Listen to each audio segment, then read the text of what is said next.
क्या आपने कभी सोचा है जब आपके इलेक्ट्रिक व्हीकल या फिर बैटरी पैक पर 80% चार्ज लिखा हुआ होता है तो वो परसेंटेज एक्चुअली आता कहाँ से है।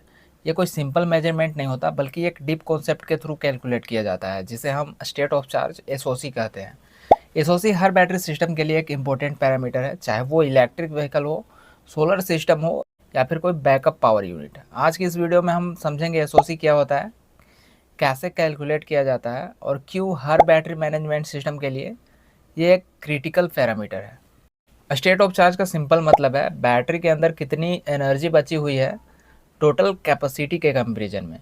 मतलब अगर एक बैटरी की टोटल कैपेसिटी 100 एम्पियर आवर है और अभी उसमें 60 एम्पियर आवर चार्ज बचा हुआ है तो एसओसी होगा 60/100 इंटू 100 मतलब 60%, यानी बैटरी 60% चार्ज है। इसका फॉर्मूला होता है SOC is equal to Q remaining by Q total into 100%, जहाँ क्यू रिमेनिंग का मतलब है बैटरी में बचा हुआ चार्ज और क्यू टोटल का मतलब है बैटरी की टोटल कैपेसिटी। ये वैल्यू हमें बताती है कि बैटरी अभी कितनी चार्ज है और कितनी डिस्चार्ज हो चुकी है। Importance of SOC. एसओसी किसी भी बीएमएस का कोर पैरामीटर होता है। बिना एसओसी के बैटरी का कंट्रोल सिस्टम आधा होता है। एसओसी बताता है कि बैटरी को कब चार्ज करना चाहिए और कब डिस्चार्ज स्टॉप करना चाहिए। अगर एसओसी गलत कैलकुलेट हो गया तो बैटरी ओवर चार्ज या ओवर डिस्चार्ज हो सकती है, जिससे उसकी लाइफ तेज़ी से कम हो जाती है। इलेक्ट्रिक व्हीकल में एसओसी के बेसिस पर ही व्हीकल का रेंज प्रिडिक्शन होता है, जिससे ड्राइवर को पता चलता है कि व्हीकल कितनी दूर तक चल सकता है।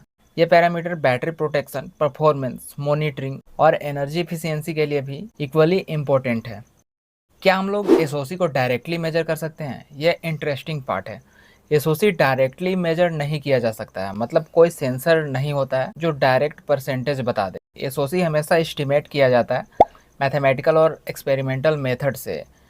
प्रॉब्लम यह है कि हर बैटरी का बिहेवियर अलग होता है। एसओसी मेजरमेंट का फर्स्ट मेथड है डायरेक्ट मेजरमेंट में। इस मेथड में बैटरी के वोल्टेज और करंट को डायरेक्टली मेजर करके एसओसी निकालने की कोशिश की जाती है, लेकिन ये मेथड रिलायबल नहीं है क्योंकि वोल्टेज टेम्परेचर और लोड के साथ चेंज होता है। इसी वजह से ये मेथड जनरली रेफरेंस के लिए यूज होता है। दूसरा है कॉलम काउंटिंग मेथड, जिसको एएच काउंटिंग भी बोलते हैं। ये मेथड सबसे कॉमन और प्रैक्टिकल है। इसमें बैटरी के थ्रू फ्लो होने वाले करंट को टाइम के साथ इंटीग्रेट करके देखा जाता है कि कितना चार्ज डिस्चार्ज हुआ है।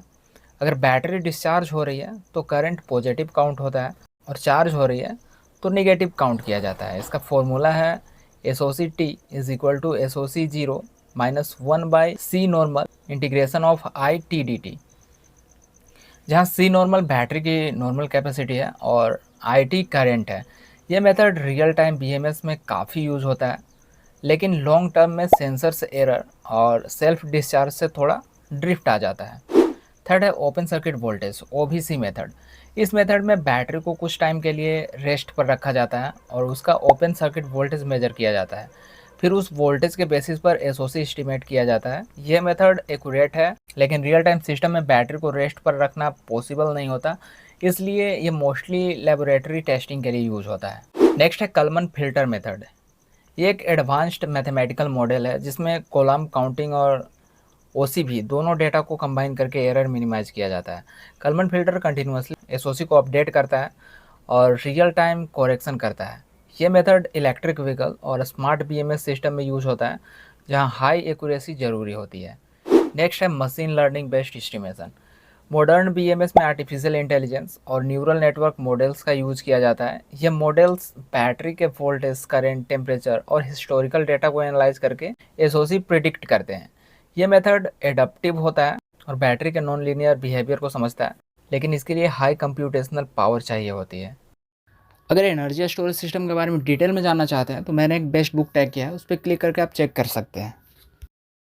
तो इस तरह से कोई भी टॉपिक को अगर आप इजी वे में समझना चाहते हैं तो चैनल को सब्सक्राइब कर लें और बेल आइकन को भी प्रेस कर लें ताकि वीडियोज आप तक पहुंच सकें।